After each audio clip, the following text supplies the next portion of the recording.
They're hitting them all the same. But to me, I'm able to pay them more overall each month, but I'm able to make a lot more because 1 out of the 5 or 1 out of the 10 that they're serving, I'm making $130 or $110 on or whatever, right? So that's how you set it up. It's a scale. Like, why people say, well, why would I serve papers for $45 uh, with a state contract? That's why, because you can get the volume and you can really scale. Yeah. And it's dependable income. And when you have contracts like that too, and you want to build a company that has value to sell, remember that's what this whole Mighty Process Server series is about, is starting a company that we can turn around and sell for a lot of money, right? You can take this company, build it, get the contracts, grow it. I might even buy a process serving company. There's a couple of these um, that I saw that have no marketing presence at all, or even some of them who have state contracts where they're probably struggling and they don't have all of the marketing tools that I do. They may be willing to sell, sometimes for 20 or 30 grand, even though they're making 10 grand a month.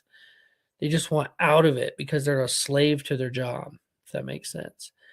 So let's go. So that's a good question. Good. What documents? I mean, yeah, you're a process server. You serve whatever's sent to you. If you can't serve it legally, like a restraining order, some places you can't serve restraining orders, then you don't. So some of you may be thinking like, well, Mike, how are you going to get all this other information that quickly? The way I'm going to get the information quickly from this lady that I just met is I'm going to call her and say, here in the next few days, I'll call her probably next week and say, hey, I'm here locally. Could I come by and say hi? And build a relationship. People want that quick Band-Aid to pull off to fix their business. No, you're not going to get a quick fix where you're making a quick buck. You're going to go down and build relationships that are going to turn into something later on. And so that's what I'm going to do. I'm going to go build a relationship with her.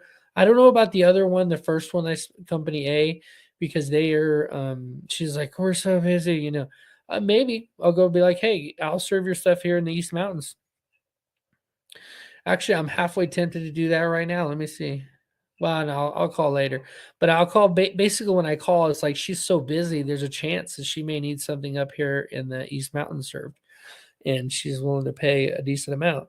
For me, there's no amount that makes sense for me to go knock on a door. It's just I'm not at that place,